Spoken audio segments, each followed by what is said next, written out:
Hello everyone, नमस्कार सभी को। रेवाड़ी क्लासेस में आप सभी का हार्दिक स्वागत है। आज हम हरियाणा जीके में नेक्स्ट टॉपिक करेंगे हरियाणा के प्रमुख बांध। इससे पहले हमने हरियाणा की नदियों के बारे में पढ़ा, हरियाणा की झीलों के बारे में पढ़ा। आज उसी से रिलेटेड है हरियाणा में बांध से रिलेटेड बातें। अब देखो, सबसे पहले अगर बात करें तो हरियाणा जो राज्य है उसमें से होकर आपको पता है कोई भी बड़ी नदी नहीं गुजरती। एक यमुना नदी बारहमासी नदी है जो पूर्वी सीमा पर होते हुए बहती है। बाकी ऐसा नहीं है कि हरियाणा के मध्य से कोई नदी गुजरती हो या पहाड़ी क्षेत्र में हरियाणा, जिस पहाड़ी क्षेत्र जो हरियाणा के अंतर्गत आता है उसमें कोई बड़ी या सदा नीरा नदी हो जिस पर डैम बनाया जा सके। तो हरियाणा में कोई बहुत बड़ा डैम तो नहीं है, मतलब ऐसा कोई डैम नहीं है जिसके ऊपर बहुउद्देशीय परियोजना के रूप में जिसको किया जाए। हाँ, जैसे आपने भाखड़ा बांध के बारे में सुना है तो भाई उससे हरियाणा भी लाभान्वित होता है, राजस्थान भी है, पंजाब भी है, सबका संयुक्त है वो। लेकिन अगर हम बात करें हरियाणा के बांध तो हरियाणा के बांध या तो थोड़े पहले के बनाए हुए हैं या हरियाणा में जो बांध है ना वो इस तरीके के बांध है जिसको रोका गया है किसी निश्चित क्षेत्र में जो बाढ़ प्रभावित क्षेत्र था ना, जहाँ पे बाढ़ से पानी भर जाता था, उसको बचाने के लिए जो बांध बनाए गए हैं उनसे रिलेटेड बातें आती है। लेकिन भाई एग्जाम में तो बांध का नाम आएगा और आपसे पूछेगा ये बांध हरियाणा में किस नदी पर है या ये बांध हरियाणा के किस ज़िले में है, या दो चार बांध ऐसे भी हैं जिनके बारे में आपको थोड़ी सी डिटेल भी याद करनी है कि ये कौन सा बांध कब बनाया गया। तो वो सारी चीज़ें हम पढ़ेंगे, ज़्यादा कुछ नहीं है, छोटी सी वीडियो रहेगी। तो आपको शुरुआत से शुरू करते हैं। सबसे पहले हरियाणा में बांध, तो एक बात फिर समझ लो, हरियाणा का ये जो उत्तर पूर्वी क्षेत्र है, हरियाणा का ये जो उत्तर पूर्वी क्षेत्र है, मतलब पंचकुला, अंबाला और यमुनानगर वाला, यहाँ पे जो यमुना नगर है, यहाँ पे जो यमुना नगर है भाई, यहाँ से आपको पता है यमुना नदी हरियाणा में प्रवेश करती है और हरियाणा की पूर्वी सीमा पर बहते हुए इधर पलवल में हसनपुर गांव से चली जाती है यूपी की तरफ। तो एक तो इस यमुना नदी में और इसकी जो सहायक नदियां हैं यमुना नगर में, जैसे सोम वगैरह है, तो इसके आसपास दो तीन बांध है वो आपको याद रखने हैं। जैसे पथराला बांध है, हथनीकुंड बैराज है, ताजेवाला कॉम्प्लेक्स है, वाटर वर्क्स है, या लाल टोपी बांध है, ये आपको इधर। दूसरा, जब ये दिल्ली से आगे फरीदाबाद की तरफ आती है तो पहले ये फरीदाबाद का जो एरिया था इसमें बाढ़ बहुत अधिक आती थी इस नदी के कारण, तो या वहाँ पर जो अरावली पर्वतमाला है उसमें जो पानी आता था उसके कारण, तो यहाँ पर एक दो बांध है। दूसरा, यहाँ से घग्गर नदी एंटर करती है पंचकुला से, तो यहाँ पर घग्गर नदी पर एक दो बांध बनाए गए हैं। और फिर आगे आके ये घग्गर नदी जब सिरसा में आती है ना, आपको एक बांध का नाम मैंने बताया भी था, ओटू है ना, उसके बाद से इसको हाकरा नदी भी कहा जाता है, वहाँ पे बांध है। दूसरा, मारकंडा नदी एक बार यहाँ से अंबाला से एंटर करती है, जब कुरुक्षेत्र में आती है तो एक दो बांध उस पर बनाए गए हैं। दक्षिण हरियाणा में जो साहिबी नदी है, इस साहिबी नदी पर भी एक बांध बनाया गया है। तो सारे का डिस्कस हम सारे एक एक करके पढ़ेंगे, ठीक है। तो सबसे पहले बात करते हैं इधर यमुनानगर की। तो यमुनानगर में जो सबसे पहला और प्रमुख बांध है उस बांध का नाम है पथराला बांध। हरियाणा में पहला या प्रमुख बांध जो है यमुनानगर में, उस बांध का नाम है पथराला बांध। पथराला बांध जो है ये पड़ता है दादूपुर यमुनानगर में। कहाँ पड़ता है? दादूपुर। दादूपुर, ये नहर में भी हम पढ़ेंगे, दादूपुर यमुनानगर में। और ये दादूपुर में पड़ने के कारण इसे दादूपुर बांध के नाम से भी जाना जाता है। इसे दादूपुर बांध के नाम से भी जाना जाता है। ये यमुना की एक सहायक नदी है जिसका नाम है सोम। यमुना की एक सहायक नदी है जिसका नाम है सोम, उस पर यह बांध बनाया गया है। इस बांध को बनाया गया था 1875 में बनाना स्टार्ट किया था और 1876 में इसे बना दिया गया था। तो ये कब बनाया गया था? तो ये बनाया गया था भाई 1876 में। इस बांध की अगर बात करें तो इसकी लंबाई लगभग 460 मीटर और चौड़ाई लगभग 34 मीटर है। इस बांध की लंबाई लगभग 460 मीटर और चौड़ाई लगभग 34 मीटर है, ठीक है। तो ये आपको सबसे पहले याद रखना है पथराला बांध। और पथराला बांध कहाँ पड़ता है भाई? तो पथराला बांध पड़ता है यमुनानगर में। किस नदी पर है? तो सोम नदी पर। ये ध्यान रखना, यमुनानगर के ज़्यादातर बांध यमुना नदी पर है, लेकिन ये आपको याद रखना है किस नदी पर है। सोम कब बनाया गया? 1876 में। लंबाई कितनी है? 460 मीटर और चौड़ाई कितनी है? 34 मीटर। तो सबसे पहले था पथराला बांध और दूसरा इसको क्या कहते हैं, दादूपुर बांध। अब दूसरा हमारे पास आता है ताजेवाला, दूसरा आता है ताजेवाला। ताजेवाला बांध भी इसको हम कह सकते हैं और ताजेवाला वाटर वर्क्स के नाम से भी इसको जानते हैं, वाटर हेड के नाम से भी इसको जानते हैं। ठीक है, अब ये ताजेवाला जो बांध है भाई, ये यमुनानगर में यमुना नदी पर बनाया गया है, जहाँ से यमुना नदी में से दो बड़ी नहरें निकलती है। एक का नाम है पूर्वी यमुना नहर जो उत्तर प्रदेश में जाती है, और एक हरियाणा की सबसे बड़ी नहर है पश्चिमी यमुना नहर, वेस्ट यमुना कैनाल। ये कहाँ से निकलती है, ताजेवाला से। ये ताजेवाला कब बनाया गया था, तो ये ताजेवाला उसी वर्ष बनाया गया था जिस वर्ष हरियाणा में पहली यात्री परिवहन के लिए रेलवे लाइन बिछाई गई थी 1873 में। हरियाणा में यात्री के लिए रेलवे लाइन पहले 1873 में बिछाई गई थी ना, दिल्ली से रेवाड़ी तक। ठीक है, तो 1873 पहली रेलवे लाइन तो 65 थी, वो मैंने बताया था वो, लेकिन मालवा रेलवे लाइन सिर्फ नमक व्यापार के लिए थी। तो ताजेवाला बांध कब बनाया गया, 1873 में। इस जगह से मैं फिर बता रहा हूँ, दो नहरें निकलती है, एक तो है पश्चिमी यमुना नहर और एक पूर्वी यमुना नहर। तो ये पश्चिमी यमुना नहर जो है ये हरियाणा में होकर बहती है। तो 1873 में बनाया गया था।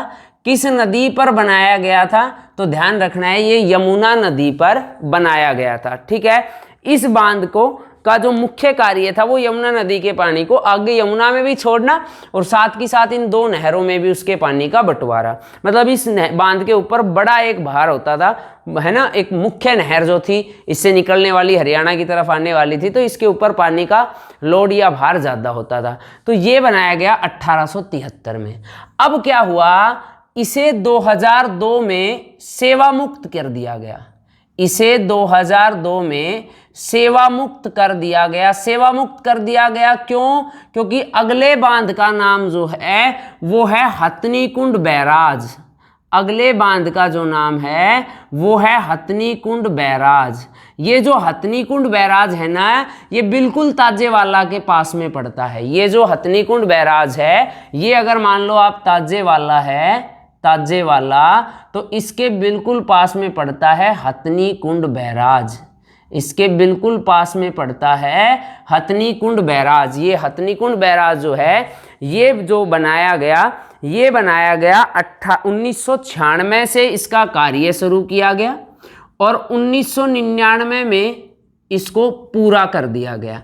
तो ये बांध कब बनाया गया, 1999 में बनाया गया। 1996 में कार्य शुरू किया और लगभग 3 वर्ष में ये कार्य पूरा हुआ। 1999 में इसको बनाया गया और इसमें पहली बार पानी छोड़ा गया वर्ष 2002 में। और जब इसको 2002 में इसमें पानी छोड़ा गया तब कौन से बांध से बाहर हट गया, ताजेवाला बांध से। तो ताजेवाला बांध की जगह ही कौन सा बांध आया है, हथनी कुंड बैराज। अब जो ताजेवाले का बांध का काम था उस काम को संभालता है हथनी कुंड बैराज।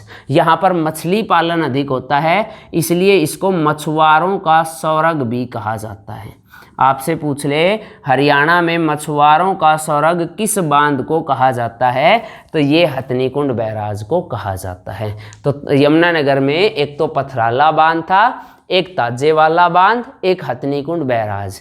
ये 3 तो थे इम्पोर्टेंट बांध। इसके अलावा यहाँ पे एक और बांध है जो आपको याद रखना है, लाल टोपी बांध। एक और है लाल टोपी बांध।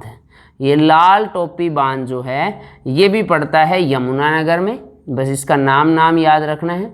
यमुनानगर में पड़ता है लाल टोपी बांध और ये पिछले साल मतलब 2019 के लास्ट और 2020 के फर्स्ट में ये टूट गया था और उसके बाद सरकार ने इस पर 74 लाख रुपए खर्च करके इसका पुनर्निर्माण करवाया था। और ये भी किस नदी पर पड़ता है, यमुना नदी पर। ठीक है, अब इससे थोड़ा सा ऊपर चलेंगे तो इसकी जो बाकी सहायक नदियां हैं यमुना की, उनके ऊपर भी बांध बने हैं, जैसे रेणुका बांध है, किसाऊ बांध है, लखवार बांध है। तो ये सारे भी इसी पर है, लेकिन वो हरियाणा में नहीं है, वो जैसे देहरादून जो है वहाँ पड़ते हैं उत्तराखंड की तरफ। तो आपको सिर्फ इतना याद रखना है कि ये बांध यमुनानगर के थे जो हरियाणा में है। और ये किस नदी पर बनाए गए हैं, तो ये बनाए गए हैं यमुना नदी पर। आई बात समझ में सभी को?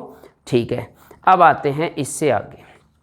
अगला जो हमारे पास है भाई यमुना नदी पर, एक तो मैंने बताया बांध सारे यमुनानगर में है और दूसरा बांध आएंगे अब फरीदाबाद में। एक बार इसको फटाफट नोट करो, मैं आगे करता हूँ तब तक, 1 सेकंड रुकना भाई, ठीक है। तो ये थे यमुनानगर। अब इसको हटाते हैं, नेक्स्ट करते हैं।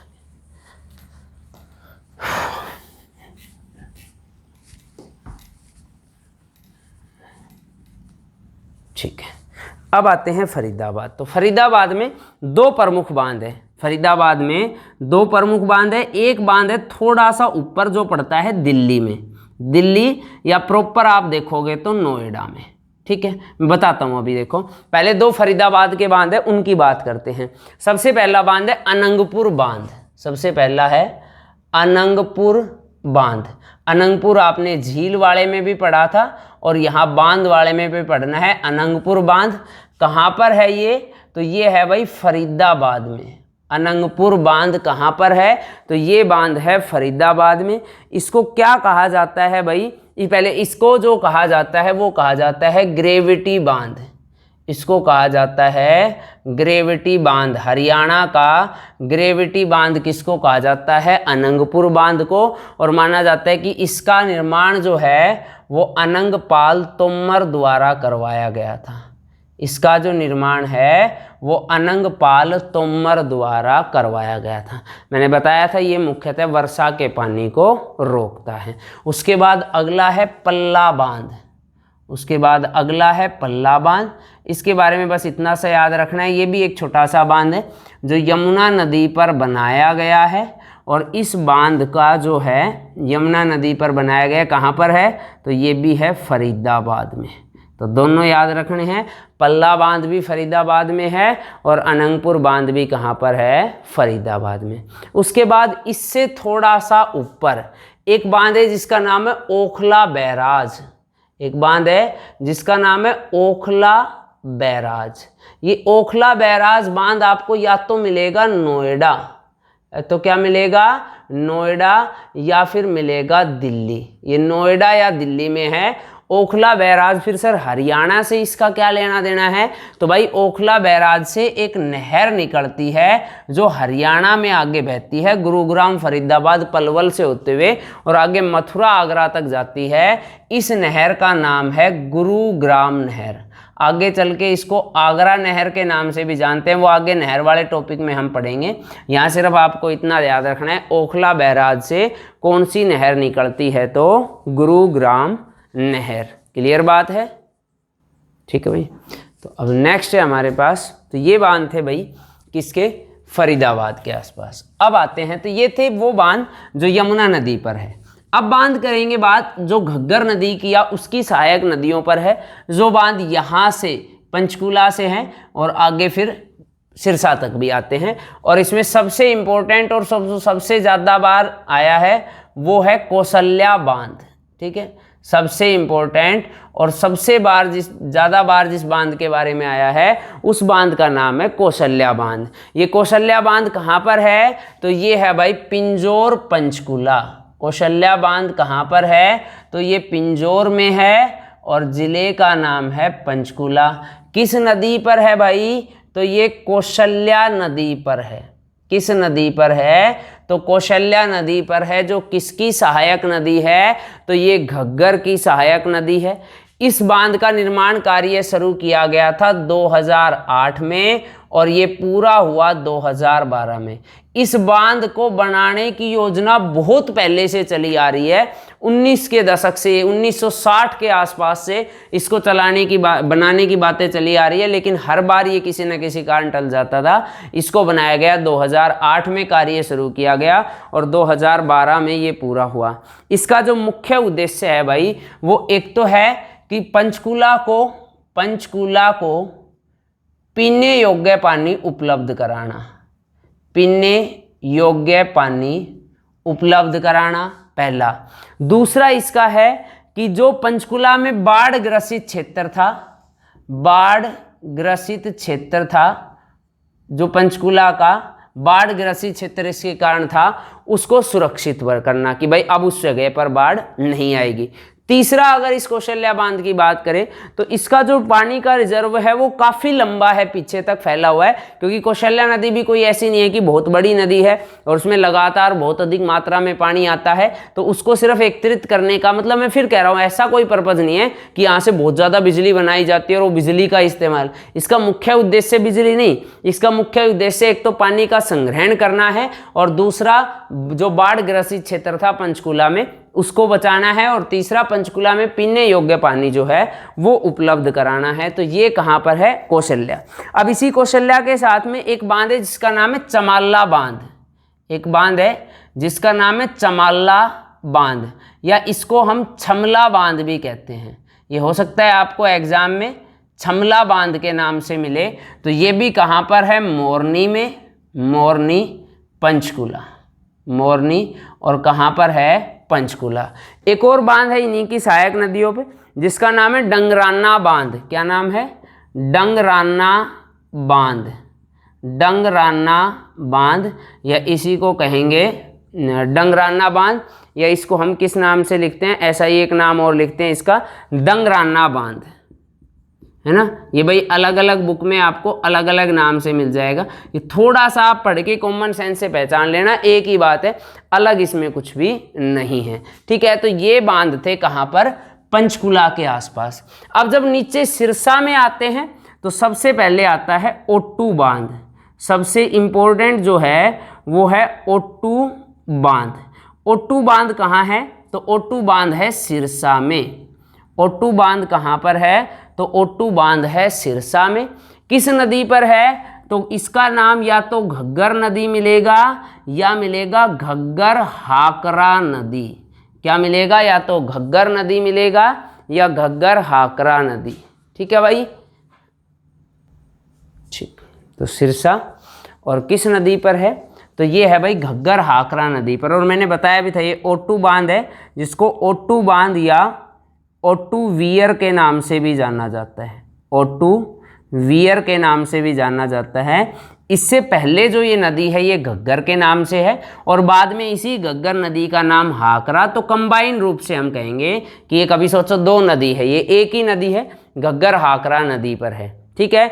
इस बांध को बनवाया गया था भाई, इस बांध की अगर बात करें तो ध्यान रखना है, इस बांध को बनवाया गया था 1896 में।